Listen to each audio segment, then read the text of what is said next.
Welcome to another deep dive.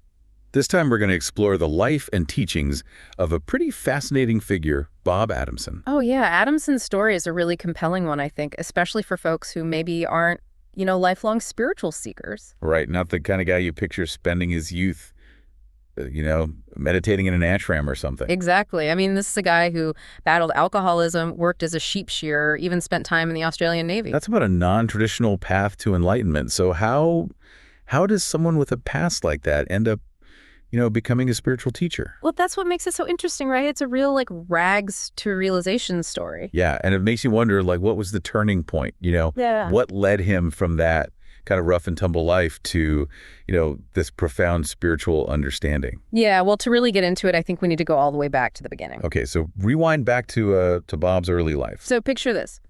Rural Australia, 1928, the Great Depression is in full swing, and Bob Adamson is born right in the heart of the outback. Not exactly a hotbed of spiritual awakening, is it?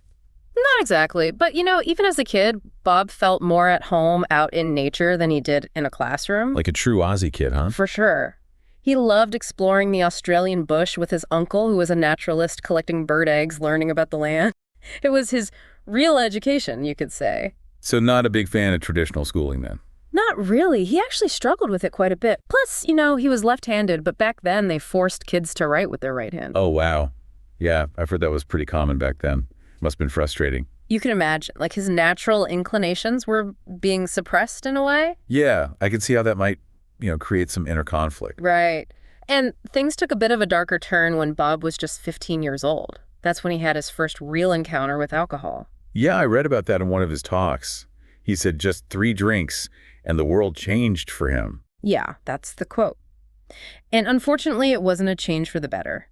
This marked the beginning of a long and difficult struggle with alcohol that would really define the next couple decades of his life. So the teenage years, rough start with the alcohol. What happened next? Well, he joined the Navy hoping for a fresh start, a chance to see the world escape his problems. Makes sense. But the strict discipline, the harsh realities of Navy life, it only made things worse for him. And I'm guessing the drinking didn't stop. No, not at all. In fact, it got even worse.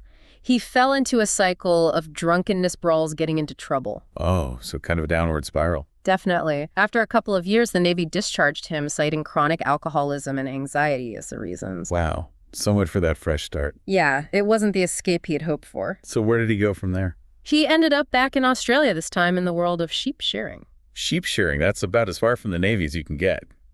You would think, right. But in some ways, it was just trading one tough environment for another. How so? Well, shearing's grueling work, long hours, physically demanding. And the culture was all about hard work and even harder drinking.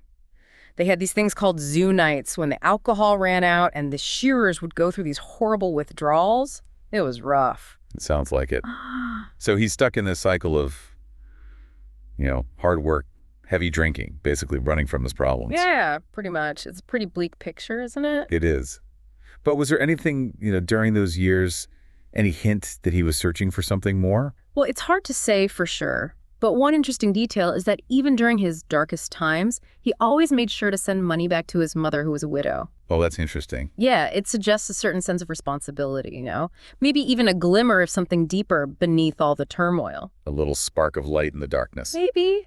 But that darkness would deepen as he continued to battle with alcoholism for years. He even contemplated suicide at one point. Wow, that's heavy. He hit rock bottom multiple times, tried to start over in Western Australia, vowed to stay sober, but just couldn't escape the pull of alcohol. It was a time of immense struggle and despair. It's hard to imagine how someone could find their way to spiritual awakening from that state of mind. It really is. Yeah. But that's what makes Bob's story so powerful. It was during this period of utter darkness that he stumbled upon something that would change his life forever. Alcoholics Anonymous. So AA was the turning point. It was a crucial step. Through AA, he was finally able to achieve sobriety. But it sounds like it was more than just, quitting drinking. Oh, absolutely. It sparked something much deeper within him. There's this quote from the book Sobriety and Beyond that really resonated with Bob. We alcoholics are given a second chance at life. I remember that one. Yeah. It's a powerful thought. And for Bob, it became a driving question. He was given the second chance, but for what? What was the purpose of it all? So it wasn't just about staying sober. It was about finding meaning in that sobriety. Exactly. And that question ignited a relentless spiritual quest within him.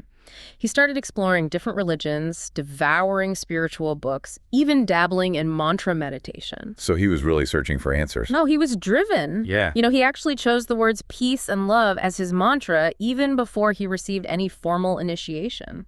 Wow. So even in his early explorations, he was forging his own path. Definitely. He had this innate curiosity and a willingness to experiment to find what resonated with him. And that independent spirit led him to some pretty remarkable experiences. Like one time while walking to work, he had a vision of Maharishi Mahesh Yogi's guru radiating light. Okay, now that's getting interesting. It sounds like he was tapping into something deeper. He was, but it wasn't the final answer. He was drawn to Muktananda, and Siddha Yoga achieved some profound states of consciousness through their practices. But he was still searching. Yeah, he felt like something was still missing. He was diligently practicing having these amazing experiences, but he was growing tired of the effort it took to maintain those states. He was yearning for something more effortless, more lasting. And that yearning, that deep seeking, led him to embark on a life-changing journey to India in 1976. Ah, India, the land of gurus and ashrams.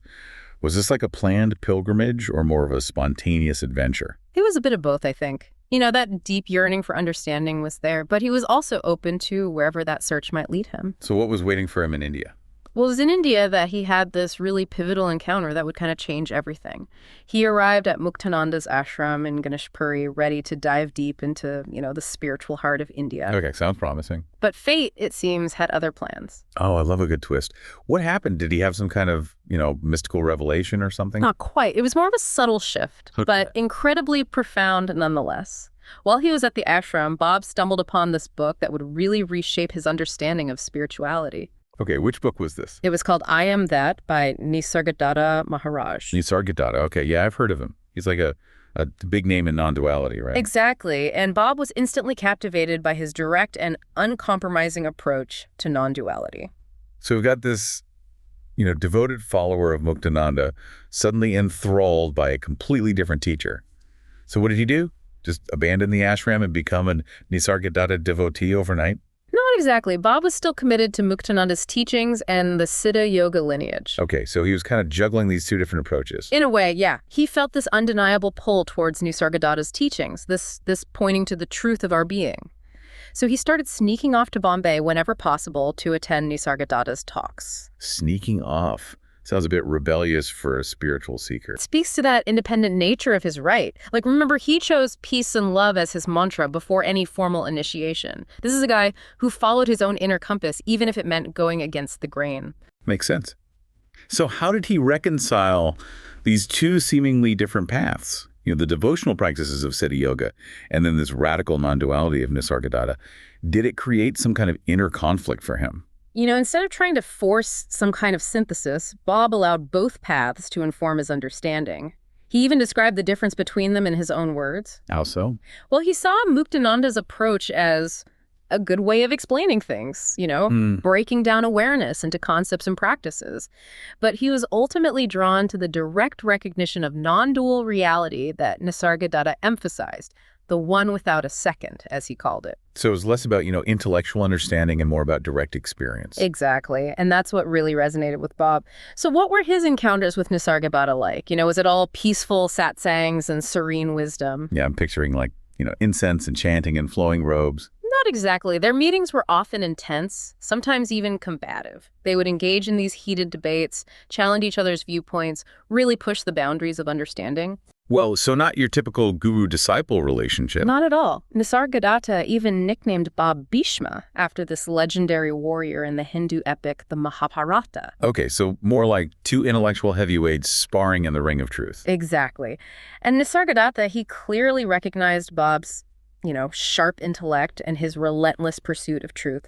He would often provoke him, tease him, try to shake him free of any lingering attachments to concepts and self-identity. So kind of like a tough love approach. You could say that. But amidst all the sparring, there was also a genuine connection between them. So it wasn't all just, philosophical battles. No, there was a deep love and respect there, even if it was expressed in kind of unconventional ways. When Bob eventually decided to return to Australia, Nisargadatta threw him a farewell party. He embraced. Bob wept openly as he prepared to depart. Wow, that's powerful. Sounds like their relationship went beyond the typical teacher-student dynamic. It really did. It was a true meeting of minds and hearts. Wow. Two individuals recognizing the same truth reflected in each other. So did Nisargadatta, give Bob any specific instructions to go out and teach? He didn't, but he couldn't have stopped him. Bob returned to Australia with this fire in his belly, this burning need to share the understanding that had transformed his life. So he went from battling sheep to battling egos. You could say that. So what was it like for him coming back to Australia after such a profound experience? Did he immediately start teaching, or did he ease back into normal life? Yeah, I'm curious about that too. Well, he actually went back to his old security job on the Melbourne waterfront, patrolling the docks at night. Really? That's unexpected. I know, right? Picture this. A burly watchman, seemingly just another blue-collar worker, but carrying within him this profound realization of non-duality. Talk about hidden depths. Did anyone at work, recognize the shift in them? Did he try to share his insights with his fellow dock workers? Not really. He initially tried to share some of his understanding with some of his old friends from AA, hoping to maybe help alleviate their suffering. Oh, that's kind of what you'd expect, right? Going back to your roots and trying to share what you've learned. Exactly. But he encountered a lot of resistance. People weren't really ready to hear what he had to say. I can imagine. It's like trying to explain quantum physics to someone who's never even taken a science class. Yeah, kinda. And to illustrate this point, the futility of clinging to a sense of purpose or meaning in life, he would often tell this story about a dung beetle. A dung beetle? Okay, I'm intrigued. So picture this. The dung beetle, it meticulously rolls up these balls of dung, lays its eggs inside, buries them deep in the earth. Okay, I'm picturing it. The beetle dies, but new life emerges from the dung. It's a cycle of birth, death, and renewal. Okay, I see where this is going. It's like a metaphor for life itself. Exactly. But would point out how some beetles, driven by instinct, they fly off in search of elephants, even when there are no elephants to be found. Okay, so they're searching for something that doesn't exist. Right. They die victims of their own futile search for something that's not there. Wow, that's a pretty powerful image. It's like us humans chasing after, external things, thinking that's where happiness lies. Exactly.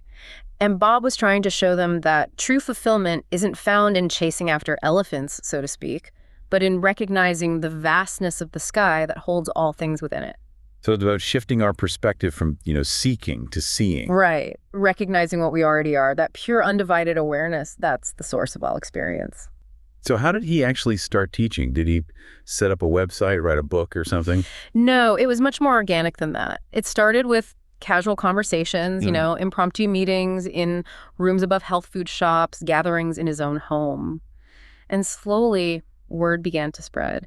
People drawn to his authenticity, his directness, they started showing up eager to hear what he had to say. So it's really a grassroots movement. Definitely. It wasn't about building some kind of spiritual empire. He was simply sharing what he realized, pointing directly to the truth of our being. And that genuineness, it resonated with people. It's a message that transcends, spiritual jargon and dogma. It speaks to something universal within us. Exactly. And it's a message that's especially relevant in today's world, I think. With all the distractions and external stimuli we're constantly bombarded with, Bob's teachings offer a path to inner peace and clarity amidst the chaos. So what exactly did he teach? Was it like a specific system of practices or more of a direct pointing? It was more about stripping away the layers of conditioning, the beliefs and concepts that obscure our true nature. He wasn't interested in adding more ideas to the mix. So like a process of unlearning rather than learning. You could say that he wanted to help people see through the illusion of a separate self, the ego, and recognize the vastness and freedom of what we truly are. Okay, so how did he do that? What were some of his key teachings? Well, he emphasized self-inquiry as a powerful tool for dismantling that illusion of a separate self. He would often use questions like, who is asking the question, who am I? Whoa, that's deep. It's like a riddle. It is, and it points to the fact that the questioner and the question are ultimately one and the same. By dissolving the sense of a separate questioner, you're left with pure awareness, the answer itself. It's like a mental judo move, turning the question back on itself. He was a master at that. Disrupting habitual thought patterns, shaking people out of their conceptual slumber. So were there any other key quotes or concepts that really capture the essence of his teachings? Oh, there's so many. But one of his most famous sayings is, what's wrong with right now unless you think about it? It's so simple, yet so profound. It's an invitation to pause, to let go of the thinking mind, and just experience the perfection of the present moment. And that's where true peace and freedom lie. Exactly. Yeah. And another key teaching is the idea that the ego, the sense of a separate self, it's a fiction. It never existed. It never could. So it's not about destroying the ego, but about seeing through it, recognizing its illusory nature. Emphasizing that suffering arises when we get caught up in our thoughts and stories about ourselves and the world. So it's a call to just be present, to drop the thinking mind and experience the fullness of this moment. So did he advocate for any specific meditation techniques? Not really. He had a very unique perspective on meditation. He would say, true meditation is when you see there's no one to meditate and nothing to meditate on. So it's not about formal practice in the traditional sense. No, it's about recognizing the stillness and peace that are already present within us rather than trying to create them through effort. It's a shift in perspective from seeking to seeing, from striving to simply being. And Bob Adamson's life is a perfect example of that shift, wouldn't you say? From troubled youth battling alcoholism to renowned spiritual teacher, his journey is both remarkable and inspiring. Absolutely. And it shows us that awakening is available to anyone, regardless of background or past experiences. It's not about achieving some lofty spiritual state, but recognizing the truth that's already present within us. Like those pine cones he often talked about, each one containing countless seeds within them, waiting for the right conditions to sprout and grow. Each of us holds that same potential for awakening. That's a beautiful image. Yeah. So as we wrap up this deep dive into the life and teachings of Bob Adamson, we leave you with this question to ponder. What if the peace and freedom you've been seeking are already here right now within the very heart of your being? There is nothing wrong with right now unless I think about it.